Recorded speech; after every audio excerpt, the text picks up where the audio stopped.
Hello and welcome back to Parenting Unpacked. You're here with Dr. Kristen Summer and Dr. Siobhan Kennedy Costantini. Hi, Siobhan. Hello, how are we today? We are okay. We are productive today, actually. How are you? Yeah, not too bad. Feeling cuddly. The weather has been real gloomy. And yeah, How's I'm it? just feeling like, it's been gloomy and windy and like threatening to rain, but not raining. So I'm Which just is true. snuggled up on my bed with a microphone. I mean, why not? Why not have a little bit of a change of location rather than sitting on your living room floor? There's this. This is fair. This is very fair. I don't even know where to begin today. I mean, I'm feeling productive because our paper is almost ready to go. And by our paper, I mean mine and Siobhan's paper that we started working on in 2018, I think. It must, that sounds right. Yeah, 2018. Yeah, I finished data collection while heavily pregnant, sitting on the floor at a science museum with my massive belly, but that's fine. So yeah, that's almost done. Like I made a mistake that a co-author I don't know very well caught, which is fine. So I fixed that and I'm just finishing everything else off now. I didn't read her email properly. What was the mistake? Lol. So she was like, did you test to make sure there was no differences between the countries? Because we recruited children across Australia and New Zealand. And I was like, yeah, of course we did. Like, duh, you've obviously just not read the results section properly. No, I somehow, I didn't leave the variables out of my analysis. I just skipped those lines. I just forgot to write it in. And I don't know what planet I was on when I wrote that. And I probably wrote it in March. But yeah, I skipped it. So it's fine. Scientists make mistakes. That's why we've got co-authors and viewers. Exactly. There's people to pick these things up. So was there a difference between the countries? No, it was completely non-significant. That's why I probably skipped writing it up, because I was like, this is a control variable. It doesn't matter. Of course, there's no difference between Australia and New Zealand. I wouldn't have thought. Because, yeah, the demographics are really similar, except we did a really bad thing, Siobhan. We didn't collect demographic data. Oh, I would have done.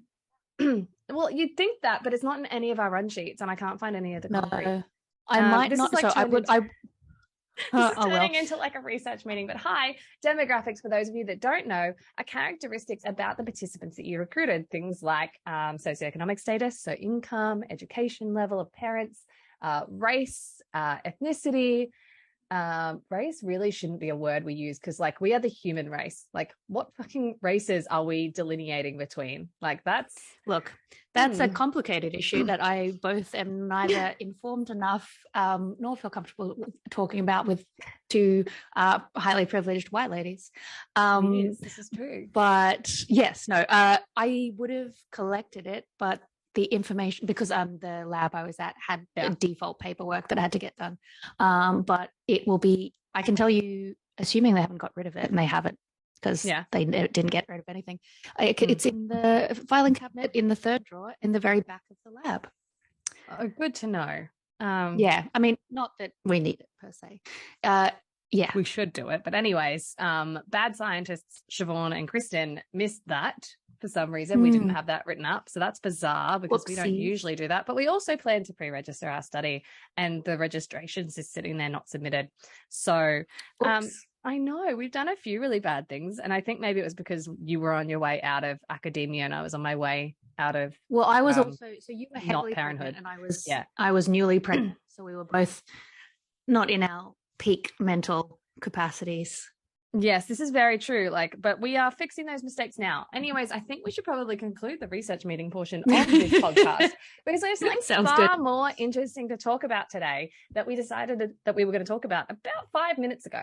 So I'm starting a new series on my TikTok, all about the history of how the fuck did we get here, where letting your child scream is the norm when you want them to go to sleep, and putting them on a schedule of feeding, a schedule of sleep, all this kind of stuff. Where did it come from? Why do we have these beliefs? And so I have a beard, a beard, a fake beard, not a hair one. Yeah. Not a real one. Beard. Sorry, 2 seconds. Got to message my mum to make sure she picks up my kid. So yeah, I have a costume beard, and I was like, you know what? I'm going to dress up as Luther Emmet Holt. So you like, for everyone out there, you probably don't know Emmet Holt. Exactly. A lot of people probably don't know who Luther Emmet Holt is, but he wrote the book called On the Care and Feeding of Babies. And like, it sounds super innocuous, right? He wrote it in like 1894 or something. Like, this is old. And it sounds like, yeah, cool. Like, let's figure out how to care and feed babies. It was basically insane. Like, I don't think it's the origin of Cry It Out, but boy, in his article, he's like, not his article, his book, he talks about how like you should let babies cry for 1, 2, or 3 hours, and they will learn very quickly not to do that again. So they will just stop crying. They'll only cry for like 15 minutes the next time. And then the time after that, they probably won't cry at all, which if you've been around for a while, that is learned helplessness. Yeah, that's extinction. That's the extinction method of sleep training. So that's crying it out, where you kind of just close the door and you don't come back until the morning. So yeah, I dressed up as Luther Emmet Holt this morning, sneezed a lot because fake beard, and pretended to be him while writing his book. That video goes live tomorrow, so I'm very interested to see how it lands. But the problems with like the fact that we are so distant from where we should be with how we raise and care for children didn't start with Dr. Holt. They started earlier. So let's track back to I don't really know, is it probably the Industrial Revolution, about the time when we started moving? So, yeah. That's exactly what I was going to say. When you posed the rhetorical question of when did this all start, I'm like, Industrial Revolution. Yes. So, I mean, the Industrial Revolution is a pretty abstract term for the normal person. Like, what the hell is the Industrial Revolution? And that's about the time when people stopped doing what's called subsistence living, so farming to keep themselves alive. They stopped living in communal groups. So like communities where like childcare would be shared, hunting would be shared, gathering would be shared, all of the like jobs to keep everyone alive and healthy and happy would be shared, including all the social ones. I guess it's now like people think of communal living, they think of like the hunter-gatherer tribes in like the Amazon that still live that way. So it kind of is that, but it's also not. It's people living in cities. So the Industrial Revolution is pretty much the transition. Largely, it started in Great Britain in the kind of mid 1700s through to the 1800s, is where we really started mass producing things. So manufacturing happened. So factories happened, and people were drawn to stability of work. So prior farm life, there was like work periods and then rest periods because it was all connected to the harvest, but it was really hard living and it was not terribly profitable. And so people wanting to raise and support families would move into the cities and then work. So there's mothers working, fathers working, children working. So a lot of our labor laws and like laws around children working comes from lots of children dying in factories. But it just meant there was this huge shift into the cities. And moving away from, I mean, this is where the slums started, where ghettos started, and people stopped being connected to their communities in the way that they once were. Yeah, so we like have this big shift in culture, right? This kind of like drive towards easier work, easier money, comfortable living. But with that, we have people moving to cities and away from family supports, away from community supports where a lot of the burden around like raising children was more shared. We have this move from like, you know, you work around everything else. So like the baby can sleep and eat and do whatever whenever they like. It wasn't like you needed to have a specific routine. It was just like, I can't do this. Like I'm busy. Like baby goes to another carer, and it was called allo parenting. So there was lots of different caregivers for children, and it kind of distributed the work more intuitively and easily. So it doesn't necessarily mean that life was easier back then. And life certainly, and like the life expectancy certainly wasn't longer. And there was a significantly higher mortality rate for children, but that had to do with other things that were prolific at that time. It wasn't about how we cared for children in those times. It was about the spread of disease. It was about Diseases kind of spread faster as people started traveling more across continents and things like that as well. So there's a whole bunch of things in there, but this idea that infants should be strictly scheduled and timed and seen and not heard, not make any sound, and trained into certain behaviors came about because of like these changing values and shifting cultural norms of the Industrial Revolution, as well as like the beliefs of like doctors, like old white men in that like late 1800s, early 1900s kind of period. It didn't care for their own children. Like they weren't at home looking after those children. Which is probably a big thing, right? So it's really peculiar that it's not peculiar, it's unsurprising. But we as a Western culture moved more away from this communal living than a collectivistic culture. So you've got individualistic cultures, which are Western cultures. So think the US, Australia, all those other Western cultures. And then you've got collectivistic cultures where they focus more on conformity, on working towards a communal goal, things like that. And that's your more Eastern cultures. And we do happen to see more intuitive parenting in those Eastern cultures, which are more collectivistic. And that's probably because they didn't quite have the same departure from communal and collective living that we did in the Western culture, which is why like some people have never heard the term sleep training. And when they hear it, they think, oh my God, that's child abuse. Or they're like, you mean you don't share a bed with your child until they're 11? Like that's where do they sleep? Like that feels unsafe. And it's because these are different cultures and different phenomenons. So you've got all of that, right? And that's why we've kind of diverged. Western and Eastern culture, or individualistic and collectivistic culture, has diverged at about this point, which has led to Western culture being really cold and callous towards the babies, because this is kind of the path it took. So there was obviously of like it's a mixture of like medicalization and systemization of the way we do things, right? Like if a mother needs to be in the factory for 12 to 14 hours a day, it's not convenient for a baby to be fed on demand or fed breast milk or fed when they wake up, because the mother's exhausted and she's literally trying to put food on the table.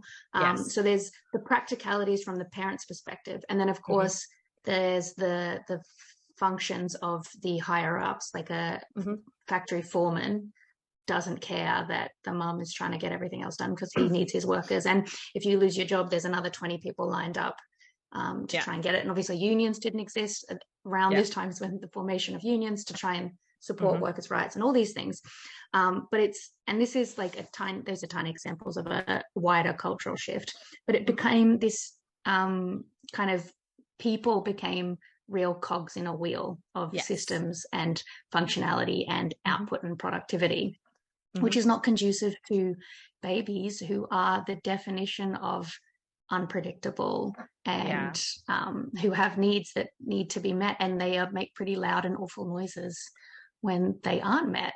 And I think like you say with the collectivist versus the individualistic thing, like when you're talking about people who've never heard of these things, we at the height of my postnatal depression and anxiety, we had a cleaner to just try and ease some of my burdens.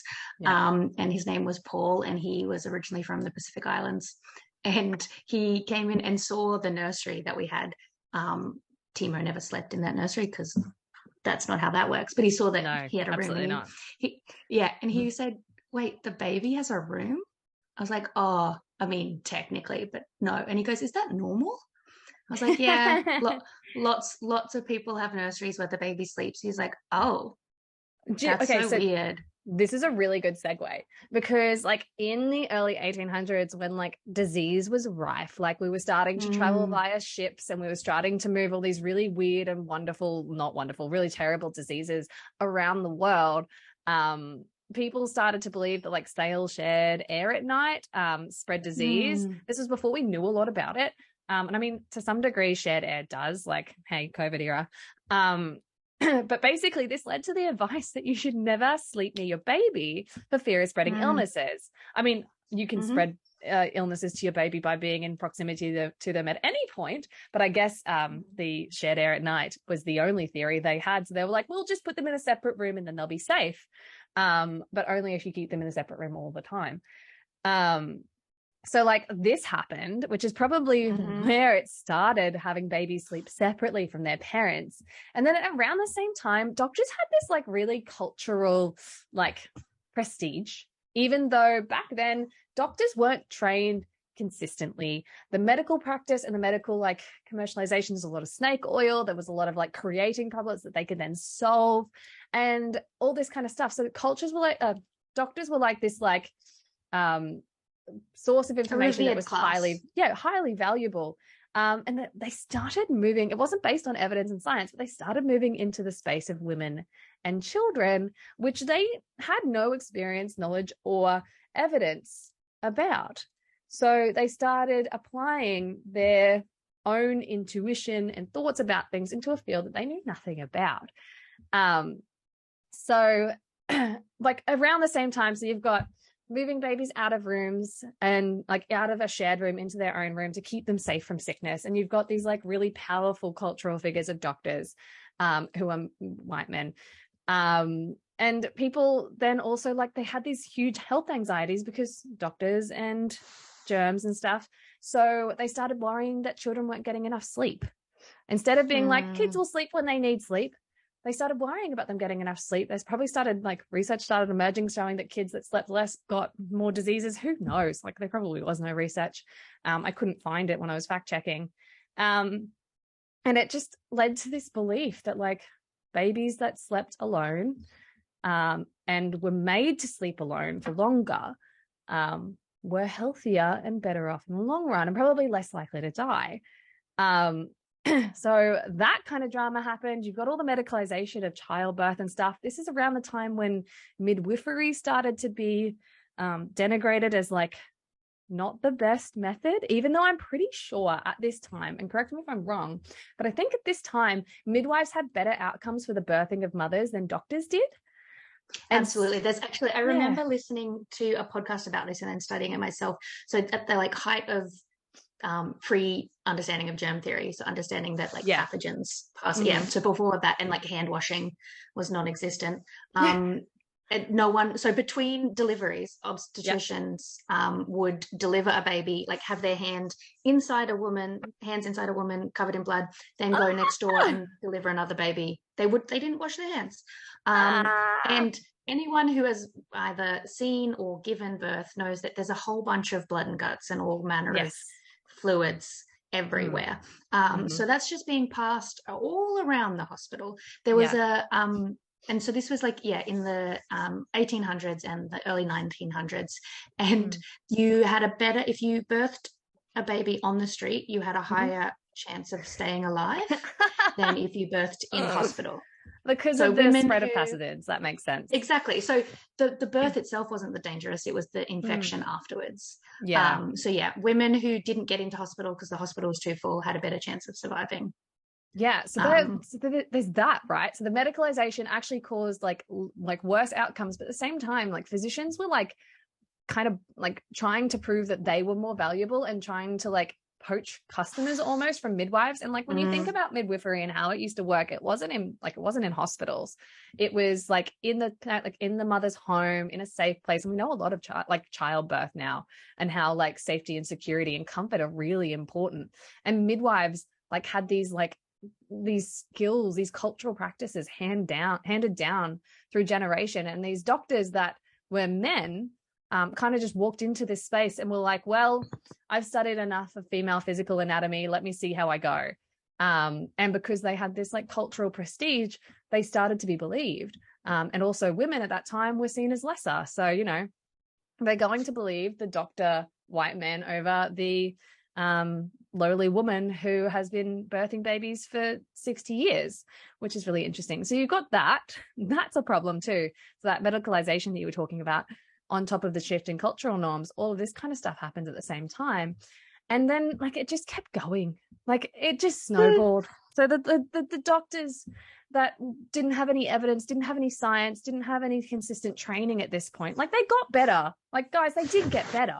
Like we know that now. Our medical systems, it's all right now. Not like we have better outcomes for childbirth. In some places, it really depends on what race you are. Not race, not what ethnicity you are. But no, I mean, America just has bad outcomes for women in general. It's like that's a good point, actually. 5.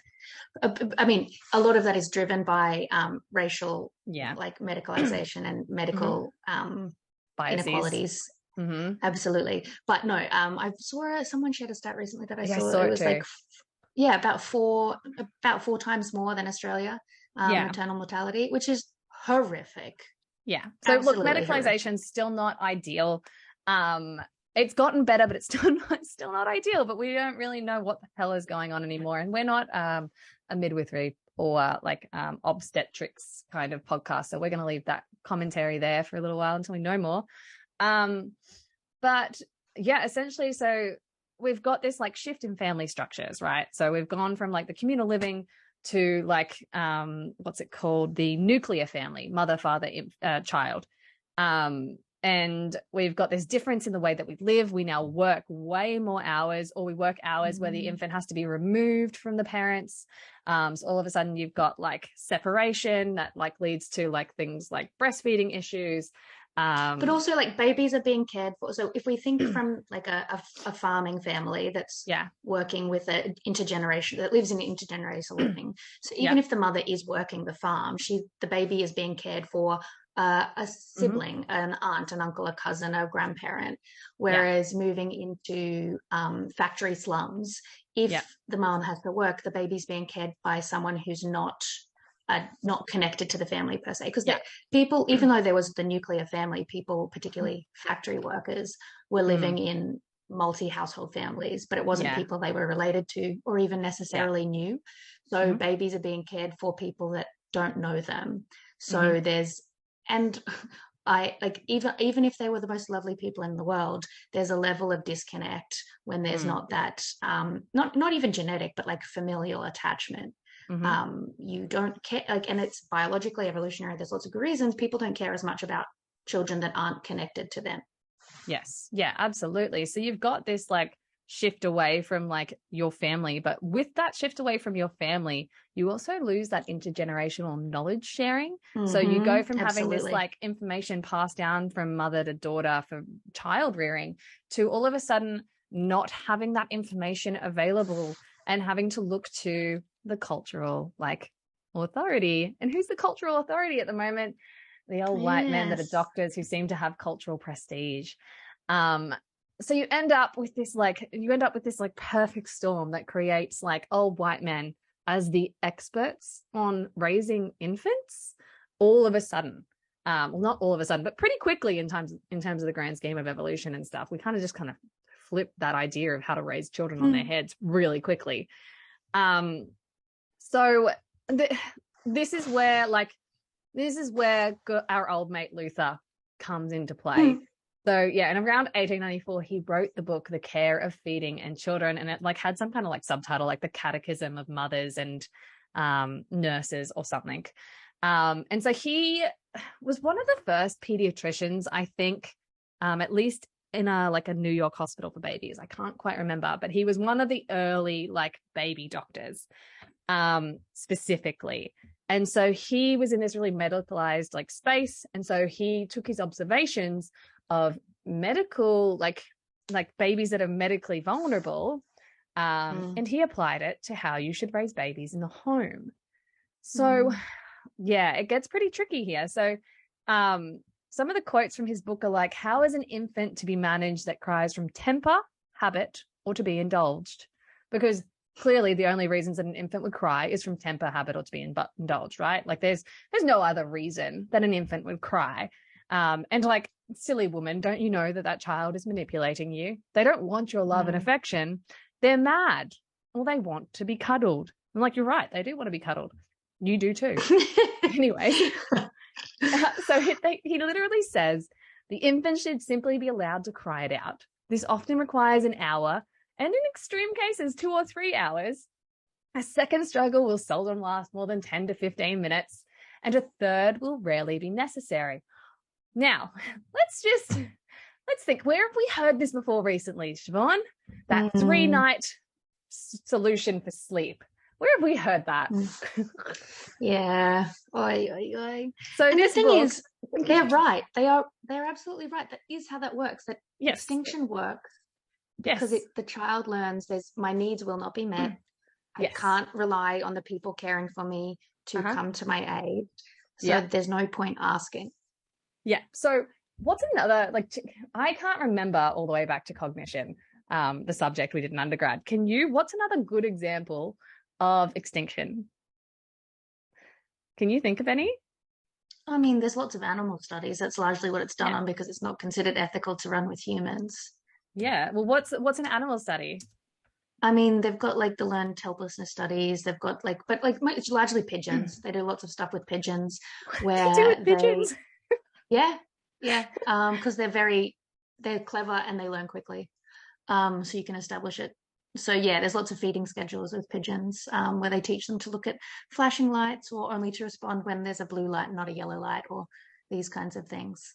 Oh, actually, that's a good point. I know what you're talking about now. So it's like, so they make like a behavioral link between something. So like, I give you food, you do this behavior. Like, let's just say, like, let's train a dog. I give you food, you do, like, you sit. Like, and then I associate like the food with a command and I teach you that command for sit. No, actually, this is not a good example. I'm going the wrong way. If you made a connection between food and sit, and then all of a sudden you stopped offering food without pairing it with something else, and without having a positive reward there, the dog would just stop sitting because like the behavior has been extinguished. They're not doing a very good job of this, but anyways. They learn that what the thing that they expected is not coming. Yes. So they stop asking. It's the same as an adult. It's kind of like someone who is asking for help. If you ask, if you say you're in a toxic workplace and you're asking your boss for help on a project and you ask them and they just ignore you, and then you ask them the next day and they ignore you, you stop asking. Yes. You just give up. And that is essentially what happens in extinction. Please don't yell at us. This is the scientific understanding of what happens with the extinction method of behaviorism. So please don't yell at us. Because I know someone's about to. Oh, look, and there's I can theoretically understand reasons in which for like life and death that could be necessary. However, there are implications with everything. There are consequences, absolutely, good and bad. Absolutely. So around this time, another physician also wrote that holding babies too much would turn them into little tyrants. I love that book. I don't love it, but yes, he was an authority. Is that Watson? No, that's later. Coming close to that though. We're about to hit Watson. This guy is an authority on solids. It's also why babies need to be given solids at 4 weeks, because they need to not be reliant on the mother and not be tyrants. Oh, Lordy. All right. Well, let's just zoom right ahead then to 1928 when John Watson published The Psychological Care of Infants and Children. So this dude, we can probably blame him for a lot of things, to be totally honest with you. So in my fact checking, I couldn't fact check whether this actually happened. But first, like, he was a very troubling figure in behavioral psychology, though he was really influential, which it gives such a bad name to developmental psych. But anyways, apparently, don't quote me on this because this is just what I read on the internet because I couldn't fact check it. He never finished his research, was fired due to an affair with a student, and turned to experimenting on his own children to their harm. And his grandchild came out to say this in a memoir. Grandfather's theories infected my mother's life, my life, and the lives of millions. How do you break a legacy? How do you keep from passing a debilitating inheritance down generation to generation like a genetic flaw? That is a good question because we're still struggling with it now. And that's the like cycle breaker idea, I think. So that's like, this is where John Watson walks in. And, you know, who was kind like of the father of behaviorism, and he's John Watson's the father of issues. Well, this is true, but it's that kind of, which is, and behaviorism has been kind of the platform on which parenting ideologies have been based until really like the 90s. Has been like, there's elements that aren't the worst in that if you are trying to influence behavior, there are behavioristic ways to do that. However, it of course ignores actual physiological, emotional, and social needs, which children and humans have. I love, so the actual quote from the guy about the solids is Dr. Walter Sackett, who's a pediatrician, and it's all based on exactly the same stuff. But he argued that newborns have to be given cereal in hospital, vegetable purees by day 10, and by 4 weeks, they should be eating meat, and black coffee by 6 weeks, because this helps babies, quote, conform better to daily life and helps them know right away that they aren't the boss. Also, got to have your coffee first thing in the morning, even when that young, because, got to get going. I mean, like, exclude the fact that, like, they give caffeine to preemie infants in NICU to, reduce instances of apnea, which is, like, when they stop breathing. Like, but you don't need to give black coffee to babies. So, this is where we came from. And for some reason, we're still hanging on to a lot of these ideas that these people generated with zero evidence or science, because it's just something that's, like, been culturally handed down by a prestigious figure, aka a doctor who's basically selling snake oil. But the beauty of science is that it updates. It's updatable. Yes. That was the scientific knowledge and consensus at the time. We now know through multiple studies and evidence and like research that was not the best way to do things. So we update. And then in 20 years, 20, 30, 40 years, they'll look back on what we're doing now and think, oh, you silly people. And that's how it should happen. That's exactly how that Except for the fact that, like, while science updates rather rapidly, culture does not. And it's actually really hard to change culture. So anyways, here's a really fun quote from John Watson's book. Let your behavior always be objective and kindly firm. Never hug and kiss them. Never sit them in your lap. If you must, kiss them once on the forehead when they say goodnight. Shake hands with them in the morning. Give them a pat on the head if they have made an extraordinarily good job of a difficult task. This is like arguing that you shouldn't have any like physical affection with your child. And I can't remember why he does this. He does it for a reason. But like, it just reminds me of Harlow's monkeys. Now, we've talked about Harlow's monkeys on this podcast before, but if you missed it, Harlow basically took all these baby monkeys and he either gave them a wire mother that provided food or a cloth mother that didn't provide food, but, you know, was soft and comfy and cuddly. The monkeys spent like 90% of their time on the cloth mother and only ever went to the wire mother when they needed food, illustrating that like even like little primates, like I think they were capuchin monkeys or something, require affection. Like we need affection, we need comfort, we need softness and love. We don't need to simply like, I feel like Watson or Holt, one of them like advocated for not picking up a baby unless absolutely necessary. And that meant that like encouraging formula feeding and formula feeding in the cot, like don't get them out. I'm pretty sure that Holt, so Luther Emmet Holt, said that you shouldn't play with a baby until they're 5 months old at least. Like you should just leave them alone. I think not ideal. Germs and things like that. But yeah, it had like this big like idea around like children are manipulating you. They need to learn their place in society as quickly as possible, and they need to be in routines. So one thing, I read so much about Holt this morning before I even got to work. But basically he said that like everything needs to be on a routine. Yes, I'm aware. Siobhan's telling me that we're running out of time. We're going to start a second recording. It's okay. We're plebs, Good idea. Okay. So Holt said that like everything needs to be on a routine. And I was like, yeah, of course. Like we already know you want like feeding and sleep on a routine. They must be fed every 4 hours. And even if they're hungry in between that, they cannot have it. And if they're asleep, they need to be woken up, which also is something that people still hang on to now. Like, guys, it's not how human biology works.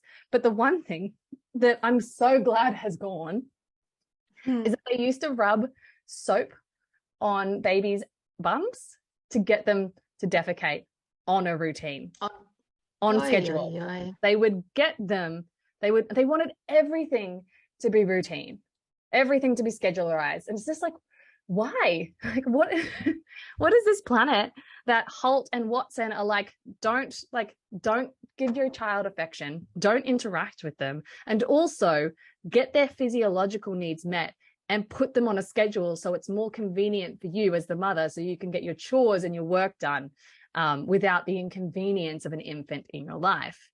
And it's just, I mean, I've got some cold hard facts. Infants and people more generally, highly inconvenient. So inconvenient, so inconsistent. But like, only adults can be not routine and scheduled. I imagine they would have looked poorly upon that as well.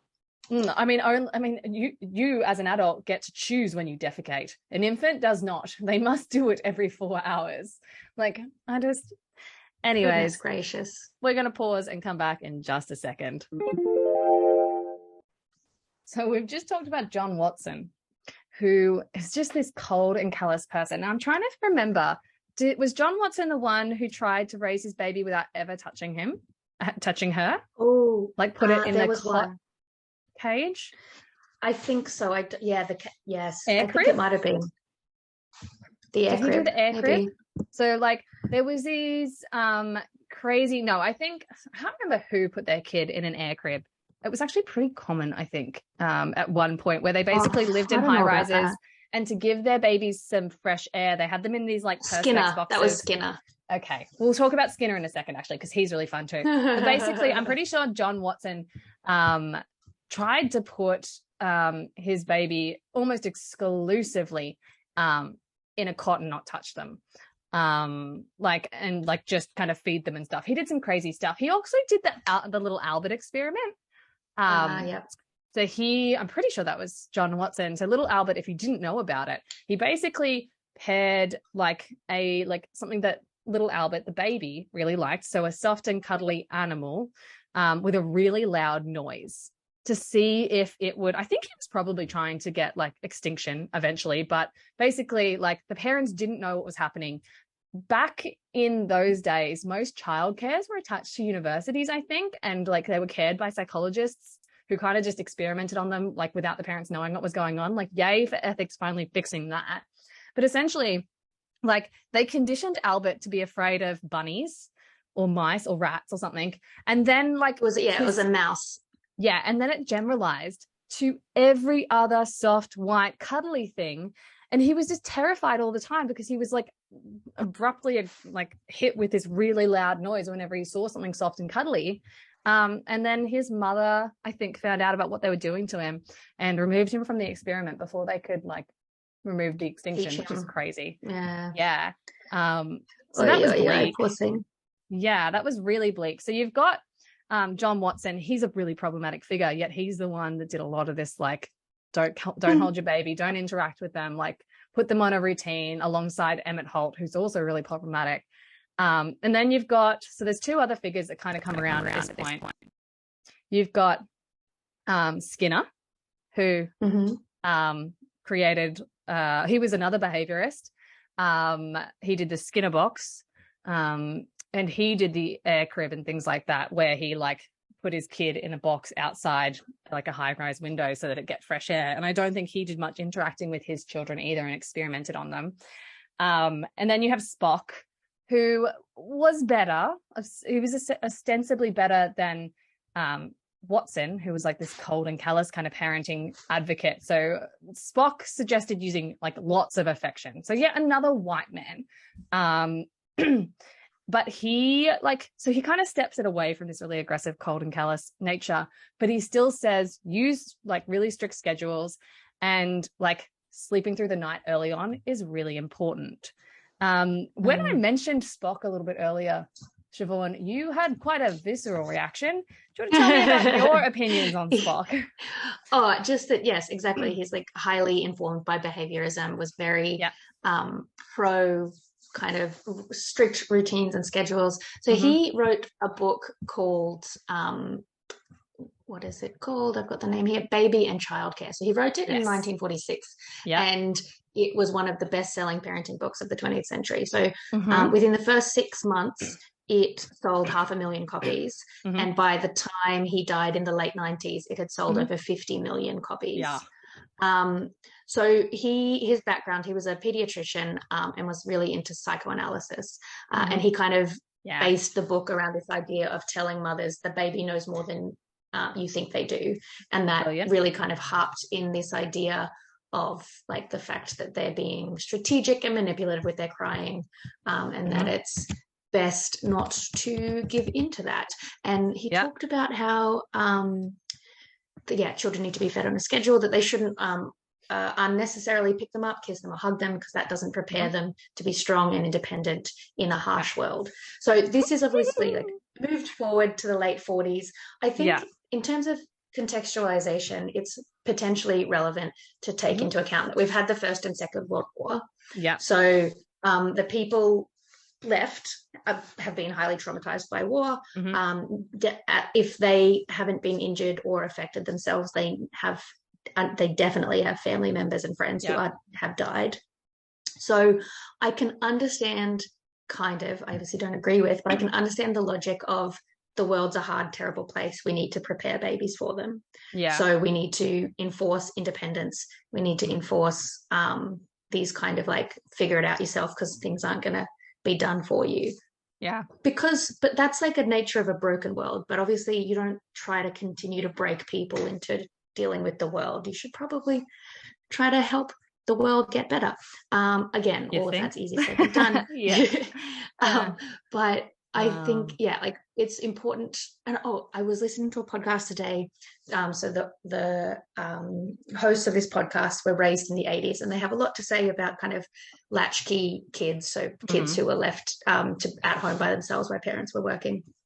And they had a listener write in and was like, hey, I get why you think what you do about 80s mums. I'm an 80s mum, but you have to remember 80s mums were raised by 50s mums. And it's like, that is so true. It's this cycle, it's this intergenerational cycle of trauma. And like some of that trauma is like small, not small trauma, but like within the context of a family. It's on a small scale. But a lot of it is informed by large scale trauma of like world wars where like millions upon millions of people died. So there is this like reaction of we need to try and make sure that our children are capable of dealing with the world they've been born into. Again, I don't agree with any of this, but it helps to contextualize where this thinking was coming from. It's like the concept that we still have now, that we need to build resilience and grit in children. Guys, if we need to build resilience and grit in our children, there's still something wrong with our world. That's not the goal here. What we want to build is children that are mentally healthy and able to navigate their emotions in the wake of really challenging experiences. But anyways, that's modern day. We're not in modern day yet. Fun fact about Dr. Spock's book, Benjamin Spock, we should say, because otherwise people are going to think like Star Trek. It was the second best-selling book next to the Bible for 50 years. So like that's how prolific Spock's teachings were. Like it was the second best-selling book next to the Bible. And like those two books together are going to cause a ruckus in parenting. Like that's not great. I've additionally got a fun fact in the so obviously Baby and Childcare, because it sold 50 million copies, it obviously was updated. So he regularly updated, and by the 7th edition in the 90s, he advocated that by the age of 2, children switched to a vegan diet. So what I find particularly interesting is Dr. Terry Brazelton, who I actually have read all his books, and he helped to inform some of my own research. He was a friend and colleague of Dr. Spock, and he called the new dietary recommendations absolutely insane. That's awesome. So at least some things, though. One of his peers. Here's more Spock problems. I mean, it probably wasn't a problem back then, but my mum's always like, my mum keeps reminding me about this. She's like, back in my day, like when you kids were little, we were told never to put you on your back. And that's because Spock advocated that infants shouldn't be placed on their back when sleeping, commenting in his 1958 edition that if an infant vomits, they're more likely to choke on the vomit if they're lying on their back. Now, we know most certainly that is not the case now. And like this advice from Spock, because he was the best-selling parenting author, was so influential on healthcare providers that it just got unanimous support through the 90s, which, that's us. Like we were raised lying on our bellies, which is like it's all chaos. But we did find eventually that there is a significantly increased risk for SIDS if you put a baby face down. So please don't do that. We know better, so we do better. Yeah. He also like favored circumcision within a few days of birth. Yes, although in the 90s he said that if he was ever to have another male child, he would not do it again. So he changed his mind. I'm very glad. Right. That's good. I mean, he got a Human Rights Award for changing his advocacy on circumcision. So, you know, you can learn. You can be like touting dangerous practices and not know it, and then change when you get updated information. Wouldn't that be fantastic if everyone did that, rather than using the information that we've got from 230 years ago? But anyways, the other one is Skinner. So Skinner, he was more behaviorism, less kids. Like he did a lot of experimenting on his own kids, I'm pretty sure. And he like really kind of championed like operant conditioning. So you've got classical conditioning, which is like pair food with a bell makes the dog salivate, or the little Albert experiment, pair fluffy thing with loud noise, make the child cry. And then he like brought in this like operant conditioning, which is more like your rewards. So you've got like positive rewards and positive punishments, which means like adding something. So giving a child a lolly, or like making a child do work, that kind of stuff, and negative rewards and negative punishments. This was not my strongest course in undergrad. But this, I think, is where the Ferber stuff starts to get birthed from. But the really fun thing about Skinner, and this was a book I got assigned to read in my 4th year of undergrad, was he wrote a book called Walden 2. And you need to read this book because it like really describes what a world designed by a behavioral psychologist at the time envisioned would happen. And it's just this bizarre, like, remove the baby from the parents, everyone procreates early, and then the infants get shipped off to a nursery and the parents have no interaction with them. Like, it is the most bizarre dystopian novel you've ever read. And it's really interesting and fun to read, but it's also fucking insane. And it's just like, oh, that's the kind of person you were. That's that was your dream world. Babies are robots. Humans are robots. Just turning everything into like systems, factories, efficiency, optimization. But he was describing his utopia, and it was like people work 4 hours a day, like 4 days a week or something. And like, that sounds nice. I know it's actually a really good book. I really thoroughly enjoyed it. All these years later, I still like thoroughly like remember all of it. But anyway, so you've got Skinner, Spock, we've done Watson, we've done Holt. Oh my God, we've done so many. Here's the history of how things got so fucked up in Western culture. Who's next? Ferber, maybe? So like the Spock stuff and the Skinner stuff and the Watson stuff was all published like mid 1900s or early 1900s. And then you've got Ferber, who like he was mostly sleep, wasn't he? Or did he do other stuff? I haven't what else did Ferber do? So like the thing that we're all really familiar with now is the Ferber method, because this is the method that is sleep training. But it's a really common one that most sleep trainers will teach if they are like actual like quote unquote sleep trainers, not like sleep without sleep training, whatever. Sleep training is Ferber and cried out. Like other stuff is like, so he was a physician and the director of the Center for Pediatric Sleep. So so he was really focused on sleep.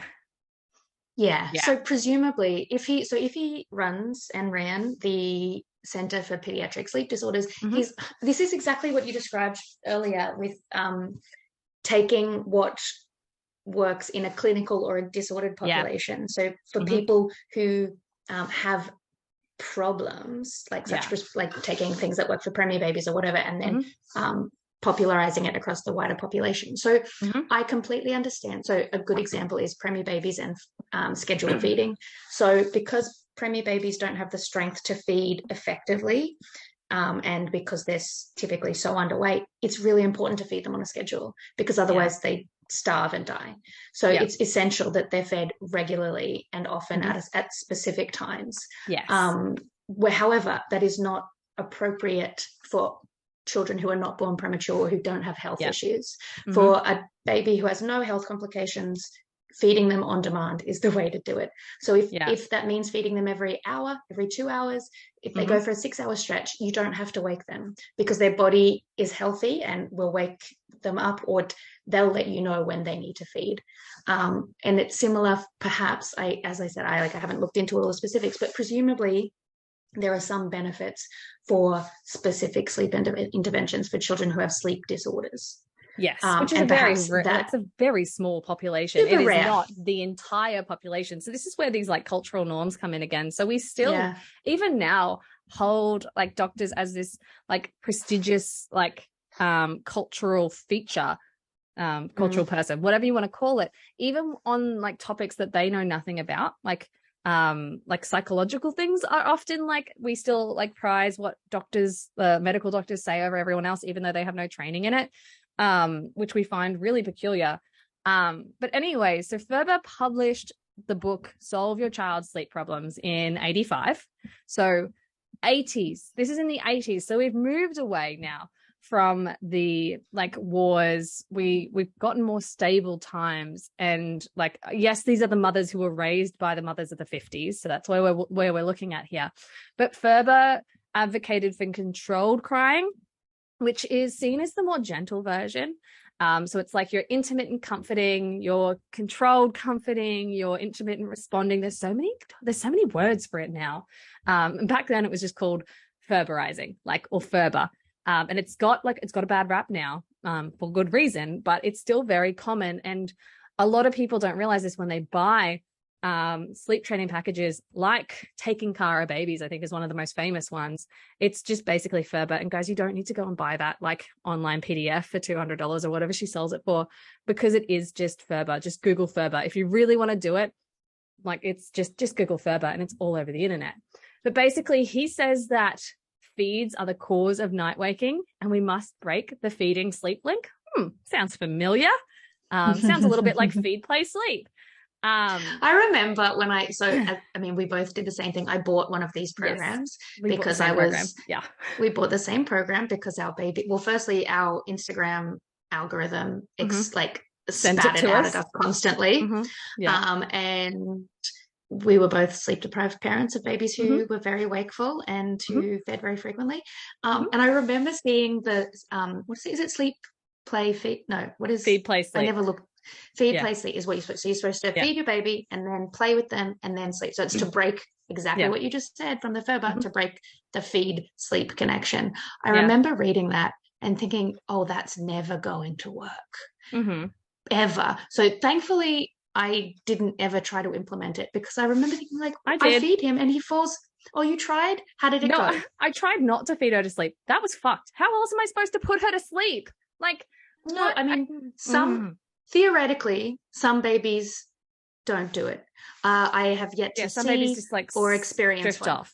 Yeah, some babies like their autonomic nervous systems aren't so over aroused that they don't need help going to sleep because they're already chill. So when like they've been awake a long enough time, they kind of just drop off to sleep. And like those are the babies that are perpetuating this like cultural norm. Like, you're not doing it because like it's not working for you because you're not doing it properly. And that's not the case at all. Your baby has a completely different nervous system reaction than another person's, which is making this like feed, play, sleep and this sleep training thing sound like it's not cruel and cry it out and challenging.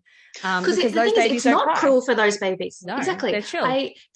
My sister's mother-in-law, this is a conversation I had with her, and it's kind of the first time I was like, oh, like sleep, because in my mind sleep training means screaming and crying, and that's definitely the case for lots of babies. But she talked about how she did sleep training, and I was like, oh, what did that look like for you? And she's like, well, they fussed a bit for about 5-10 minutes and then they went to sleep. I was like, oh. And she's like, I did that for... The fussing is not crying. Like, my daughter goes from 0 to 1,000, and like other babies are just like, like they're just chatting to themselves. And that was really so it works. It quote unquote works for some babies, which is exactly what you're saying. This perpetuates the idea that it's a good method. And the thing is, there are quote unquote benefits of this kind of education insofar as, so this is me being like the most kind devil's advocate of like trying to find the silver lining, is that sometimes mothers who are highly not anxious, but who want to do the right thing, they have a newborn and they're used to responding as soon as the newborn makes any kind of cue. And then say that baby gets a bit older, like 5 or 6 months old, they're in the habit of responding immediately to every single thing. And this method, or these methods, perhaps helps to encourage, or at least let them know that you don't have to respond immediately, that theoretically some babies can, like if you give them the space to figure their stuff out, they can. So that some babies do that, and some babies, if you just wait 2 seconds, give them a minute, assuming they're not screaming, crying, they can figure it out. And so for those mothers, being given the permission to not cry it out, not do control crying, not do any of those things, but just be given the permission to stop and see, like to be curious, where's this going? Then like that is beneficial. But the problem is when mothers who have children who have really highly sensitive nervous systems, who are screaming, crying, are being told, just wait, they'll figure it out. It's like, no, they're not going to figure it out. They need someone to support them, to help them calm their nervous system. And then maybe we can go somewhere with that. Yeah, exactly. So it's giving children opportunities to show you what they can and can't do. And that just means taking a beat. Just take a beat and respond when it feels comfortable to you. But anyway, so I realized that I didn't really explain Ferber very well, because like maybe some people don't actually know what we're talking about. So what Ferber is basically like you can check on your baby for safety reasons, but you should leave them to cry for increasing intervals. So like 5 minutes, 10 minutes, 15 minutes. And then like once you reach the upper limit, you just keep going at that upper limit. And like the response is like, depends what kind of Ferber method it is, but it's like, don't pick them up, leave them in the cot, like pat their back for like 30 seconds and then leave the room again, even if they're crying. It is just pat and shush method. The pat and shush method. That was not great. It was, wasn't it? It was, I don't know why we paid $70 for what is Ferber. Like, guys, we can do this on our own. But anyways, in 1987, another book was published by Weisbluth on healthy sleep habits, healthy child. Whoa, they're advocating it as being like healthy sleep habits to make a healthy child. Like, F you, that's not how this works. Advocates for complete extinction. So like shut the door and return in the morning. So that's in 1987. Like, no wonder we're having so many challenges. And then a couple of people actually ran a study on like analyzed 40 parenting books and found that 61% of those parenting books, so the popular ones, supported cry it out in some form, and 31% did not, and 8% took no position. That is a huge majority of popular parenting books saying this is how your baby should sleep. And I mean, it's not surprising given that like on the Raising Children website, which is the one that all the like doctors give to you when you, or the maternal child health nurses, it's Australian government supported. Yeah. Tells you to like sleep train. Like, it's not surprising that this is still so common. And I do have a really random thing to put in here because it really pissed me off. You know how I was reviewing that paper on TikTok in like 19 parts the other day? Yeah. That paper in the introduction said that the infant is crying in the middle of the night as a coercive behavior trap. Like, that's the language they use? That was the language that they used. And this is a study trying to like comparing a completely gentle sleep method, so bedtime fading, where you just move bedtime later, to Ferber. And they were like talking about how basically they were like, here's the link between infant wakefulness, maternal sleep issues and like negative mental health. And then in the next sentence, they're like, negative mental health is linked with increased thoughts of infant harm, of harming your infant, which, you know, with like intrusive thoughts, almost all mothers have them. But anyways, they then went on to say it's also linked with filicide. Like they went that fast. They went, babies are doing a coercive behavior trap and crying at night, so it needs to be broken. Mothers, like, mental health is being ruined, and that poorer mental health leads to more risk of like thinking about harming your baby. And I feel like infanticide is killing a baby. What is filicide? Killing of one's son or daughter. Never mind, that's killing the infant. So that's how fast they went in an academic article. Do you know what's so interesting? When was it published? 2016. And the author, the first author, bad. now runs a sleep business. So talk about your conflict of interest. I'm so mad. But there's preliminary evidence to show that intrusive thoughts are not at all connected to any desire to harm your baby. No, I'm aware. So yeah, I know you are. But there's like no evidence that intrusive thoughts and thoughts of harming your baby are at all connected to harming your baby. I was so mad. Perfectly from a neurochemical, like brain-based understanding, the reason you have intrusive thoughts is it's a brain in stress. It's a brain trying to understand and make sense of the stress that your body and brain are experiencing. It's got absolutely nothing to do with like anyone who's done any kind of therapy knows that thoughts and actions are not connected and need not be. Anyway, that's a whole nother tangent. How outrageous. I know. So like, it's really infuriating that they wrote in the introduction this, and that the peer review failed for pediatrics, insofar as like, I spotted so many errors in this paper. And this guy just like, I'm so concerned because they are a clinical psychologist and professor in Australia, perpetuating. So clinical child psychologist and director and clinical psychologist at a sleep clinic at Flinders, like perpetuating that this is a problem for all infants. Like, he's obviously, again, specializing in disordered sleep, which is a very, very small minority, but speaking about it on a global scale, which is so like egregious for a scientist to do. Didn't want to be critical of his work, but like, after reading that it's a coercive behavior trap, and linking mothers' mental health to filicide and intrusive thoughts, it just perpetuates so many myths and falsehoods, and like a complete lack of understanding of psychological research in the topic that he is writing on. And the fact that pediatrics peer reviewers didn't catch it just scares me. It's just wild. So this was 2016. So presumably but based on like the timeline and pipeline of studies, so 2016, it was probably conducted in like the mid 2000s. It so was like a 2000 1-year study too. Okay, then study. It was only 1 year longitudinal. Yeah. So I reckon it would have been conducted post 2010. So like, that's still late. Yeah. 6 years to be published. Yeah, definitely. I reckon it would have been conducted between 2010 and 2013. If it's any older than that, they probably should have reported it. That's but true. Some of the biggest issues with this paper was that it was 43 babies across the age of 6 to 16 months. And that was it. And they didn't actually ask the parents whether they adhered to the sleep training method or not, or whether they just did their own thing after they were sent home with something. So anyways, that's where are we up to? That's the state of affairs. Well, we're in modern day. I think that's it. That's where we're at to. That's how we got to this like really cold, callous and unemotional like treatment of children in like care and sleep. We're starting to move away from like the like cold and unemotional care, but for some reason sleep is lagging.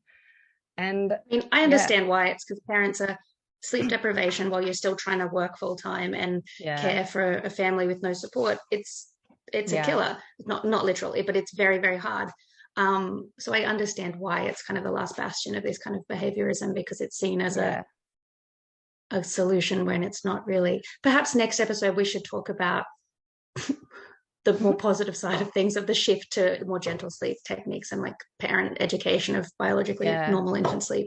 These kinds of things. I think another reason why the sleep stuff is still hanging around is because science hasn't like conclusively excluded it yet, the way they have spanking. Like spanking we now see has like fundamental differences in brain like structures. We know that it is ubiquitously bad. All scientists, barring a few actually, there's always one or two that like to argue against it, but the majority of scientists argue against it, and that's why it's illegal in many countries now. But the science on sleep training is still so murky That's why it's not shifty, because we don't have that conclusive, like, everybody stop what you're doing and move to a new method. It's like, we still don't know. And these old white guys from 200 years ago said it could work, even though they've never raised a child. Maybe it will. I don't know. Well, on that bleak and sad note, do you have a fun fact Friday? Oh, do I have a fun fact Friday? That is an excellent point. Not off the top of my head, do you? I don't either, but let me see what I can think of. I have a sad story Friday, but we won't talk about that because that's not fun. Fun. I have no fun in my life. I'm sorry. Yeah, I mean, that's not true. That's a lie. I have fun. On the weekend, we went to a trampoline park. So it's not a fact. It's just fun. We went to a trampoline park, and I shared on my Instagram stories. We got there, and it was chaos. It was so intense. There were hundreds of people and children, and I was a bit overwhelmed because I don't take well to those kinds of environments. And Timo just was like, let's go home. And I'm like, oh, you poor little sensitive soul. Like the 2-year-old walks in and was like, no, not doing this. But he'd been so excited to go. So we both were like, okay, we can go if you still want to, but let's just go have a look. We don't have to do anything. Let's just go watch. So we walked in and watched the other kids jump. And then we sat there for about 20 minutes while he watched. And then he goes, why can't I jump? And we're like, oh, darling, you can. You absolutely can if you want to. So we sat there for another 10 minutes or so. And then he finally got up the courage and comfort to explore. And so we jumped for 3 hours. Oh, my God. That's a long time to jump. My abs are sore and my back muscles are sore. And like I've got muscles that are sore that I didn't know I had. But I guess it's such a good workout. And he had the absolute time of his life. He had hot chips for lunch. So that was just the cherry on the cake. But yeah, that's the fun time we had recently. Well, I do actually have one. So I was peer reviewing for Cara from Parenting Translator this week, because like when she does her newsletters, she actually gets a peer review to do stuff. And she'd found this article, like this is a total side note, but like she found this article that was talking about how like inclusion, like playing with like Disney princess culture actually like improves attitudes towards women. And like it was really cool findings, but I had to break it to her that the stats were kind of garbage. And I asked 6 other people in my office like whether they could confirm whether the structural equation modeling that they did was like correct or not. So I don't know what she ended up doing with that, but we were like, when I was like reading the Disney like princess kind of stuff, I was like, oh, didn't you know that like most Disney movies don't pass the Bechdel test to Cara? And like, I think you guys might value this too. It's a really fun way to evaluate like the value of a movie for like feminism and things like that. So the Bechdel test is a measure of misrepresentation of gender stereotypes in a movie. It requires that the movie really low bar. It's a really low bar. So 2 female characters. It must have 2 female characters. The 2 female characters have to have a conversation with each other, not with a man, I think. And the conversation, and it cannot, and the conversation has to be anything other than talking about men. So, for example, Aladdin only has 1 female with a speaking role at all. So it wouldn't meet the criteria. And I feel like there are others that are really bad as well. There are so many. There are surprising ones. Isn't it? Like there's Ratatouille doesn't pass it. Lord of the surprising. Rings. Of course, I mean, these aren't kids' movies, but Lord of the Rings, Slumdog Millionaire, Avatar, The Social Network. What else? Avengers. Yeah. The Imitation Game. Like so many movies. But so many Disney movies. The majority of Disney movies don't pass the Bechdel test. Even movies you think don't. And literally the bar is so low. Like 2 female characters have to have a conversation about something other than men. Like it's not hard, guys. Like so bleak. What? I'm just looking at what passes. Which Disney movies pass? Tangled passes? Yeah, Frozen, Cinderella I think. Passes. Yeah, Frozen does. Yeah. Brave, I think passes, and maybe Mulan. Does Mulan? I think Mulan passes. I can't. No. No. What are the other female characters? Because obviously Mulan is female. Is there a mother? Oh no, Mulan doesn't pass. Never mind. No. And actually, does Frozen pass? Hold on. Like, does Frozen pass the Bechdel test? I thought it does, but maybe it doesn't. They talk about men a lot. It passes the Bechdel test. Okay, we're good. Frozen does pass the Bechdel test. And again, like literally it just has to have more than one female character that talks to another about something that other than a male. Mulan does pass, although barely. Mulan, her mother and grandmother talk/sing about marriage and her being a proper wife and such. So they're not technically talking about a man. She has female ancestors that converse with each other as well. So like they're not alive, but they talk to each other. Anyways, this has gone off on a really weird tangent. This has been a really long episode again. So Siobhan, unless you have anything else to say, we should say goodbye. I do not. Okay. Well, no, this was informative and awful for all the right and wrong reasons. It was really fun. I'm sorry this was negative. We'll try and do something positive next time. We'll see you in the next one. See ya. Bye.